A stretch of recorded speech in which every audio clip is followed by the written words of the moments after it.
ये देखें, ये सिलेंडर किधर है? कौन है ओनर? कौन है? आप हैं? कौन है ओनर? को बुलाएं।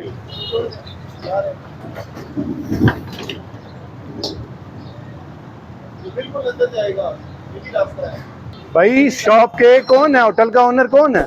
आप हैं? नहीं, ओनर तो इसका नहीं होगा। आप होते हैं? काउंटर भी आप देखते हैं? नीचे आए, नीचे आए ना।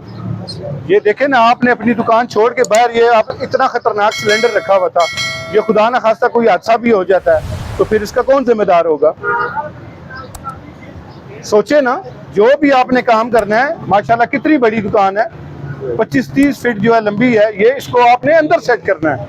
ये फुटपाथ है, लोगों के पैदल चलने की जगह, इसको आपने खाली रखना है। कल मैं दोबारा चेक करूंगा, अगर होगा तो फिर आपके खिलाफ FIR होगी। इस पे कोई कंप्रोमाइज नहीं होगा किसी किस्म का। जो भी आपने अपनी कारोबारी एक्टिविटी करनी है, अपनी हदूद के अंदर रह के करनी है। आवाम के लिए किसी किस्म की कोई रुकावट पैदा नहीं करनी।